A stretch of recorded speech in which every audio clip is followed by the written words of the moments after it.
Thayer was just a simple mechanic in the windy city of Chicago. He spent his days fixing broken engines and cleaning greasy tools. One cold November evening he stepped into a dusty antique shop to escape the snow.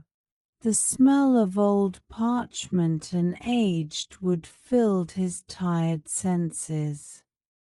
Under a pile of 1920s newspapers he found a thick leather book. The cover was worn, but the gold latch was still shining brightly. He thought it was just a dusty novel until a heavy iron key fell out of the pages. His heart skipped a beat as he realized the key had the initials of his own grandfather. Thayer felt a strange shiver down his spine because his family was always poor. He opened the first chapter and saw a hand-drawn map of a Boston skyscraper. The text was not a story but a detailed manifesto of a massive shipping empire. Thayer realized that his father was not just a janitor but a secret protector of a fortune. Inside the warehouse the air was thick with the scent of salt and oil. Thayer moved his flashlight across the room and saw hundreds of wooden crates. He opened the book to find the exact location of the first secret cache. It was hidden behind a false wall near the back of the building. With trembling hands he pushed against the bricks until a lever clicked. A small compartment opened, and inside was a silver box wrapped in silk. He opened the box and found thousands of shares in a company called Vance Global. These documents were worth millions, but they were useless without the final signature. Suddenly he heard the sound of heavy boots hitting the concrete floor outside. Thayer quickly blew out his flashlight and crouched behind a stack of barrels. Two men in dark overcoats entered the warehouse speaking in low whispers. He took a shuttle to the Garden District where the old estates were hidden. He found the address from the book and saw a mansion that looked abandoned. The gates were rusted shut and the garden was overgrown with wild vines. Thayer used the iron key for the first time and the lock turned smoothly. He walked through the grand hallway and saw portraits of his ancestors on the walls.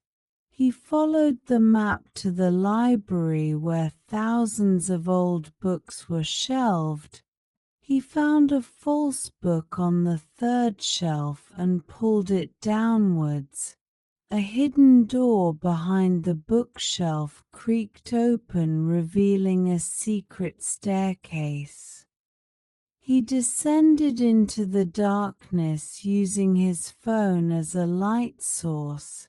At the bottom of the stairs he found a vault made of solid steel and brass. He inserted the key and heard the gears of the empire turning once again. The heavy vault door swung open with a deep metallic groan. Inside, Thayer saw rows of shelves filled with ancient ledgers and maps. In the center of the room stood a small wooden pedestal with a final letter. The letter revealed that the true treasure was not just gold or stocks. It was a digital key encrypted in the pages of the very book Thayer held. This key controlled the logistics network of the entire shipping industry in New Orleans. Thayer felt the weight of the world on his shoulders as he heard a car outside. The men in dark overcoats had followed him all the way from Boston to the south. He realized that Sterling the lawyer had a tracker hidden in the antique book cover. He crawled through a narrow passage, smelling the damp earth and ancient stone. He emerged in a hidden courtyard behind the mansion just as the moon rose. Thayer ran towards the street and caught a bus heading to the New Orleans station. As the train rattled towards the East Coast, Thayer could not sleep a wink. He kept thinking about his life as a mechanic fixing trucks in the Chicago cold. He promised to protect this honor even if it cost him his very life. The skyline of Manhattan appeared in the distance like a forest of glass. Thayer knew the third location was a vault inside the New York Stock Exchange. At the station he saw Sterling waiting near the exit with a wicked smile. Thayer pulled his cap down low and blended into a crowd of commuters. Thayer stepped out into the roaring noise of Times Square. The billboards flashed like lightning and the crowds were like an ocean. He felt small, but he remembered the grease on his hands back in Chicago. He was a builder, and he was not afraid of these glass towers and cold eyes. He found a cheap motel near Brooklyn to hide for the night and think. He opened the antique book and found a hidden pocket in the back cover. Inside was a photograph of his father standing with a man in a military uniform. The man in the photo was General Vance, the founder of the empire.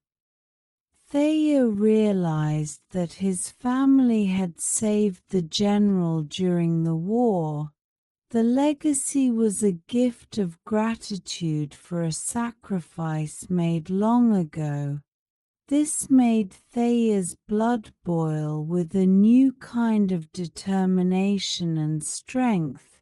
He was not just chasing money, he was honoring a heroic history. At midnight he left the motel and walked towards Wall Street.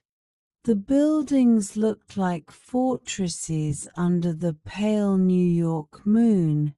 He reached the stock exchange and saw the security guards patrolling the perimeter. But Thayer knew a secret that even the guards did not know about the vents. His grandfather had helped design the basement of this very building.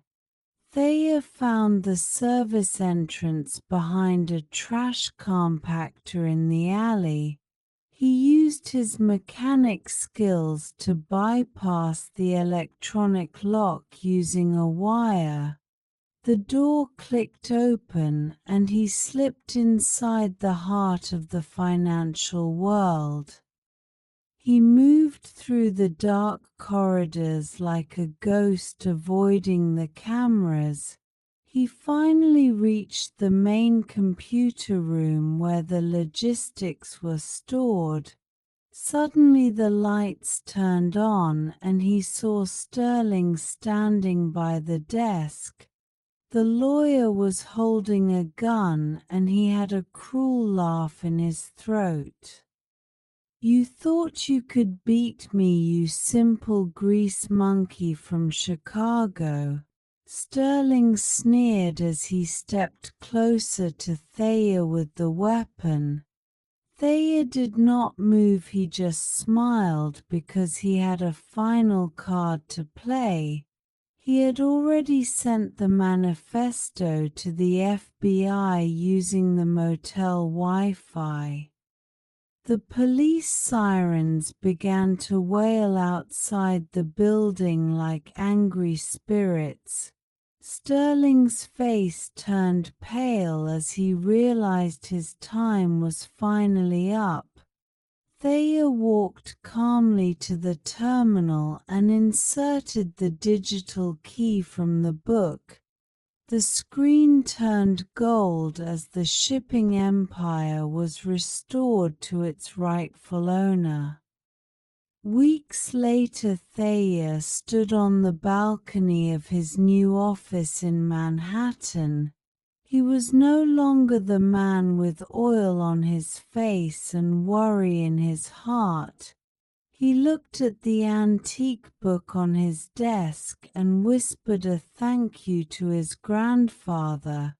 The mechanic had fixed more than just engines, he had fixed his destiny.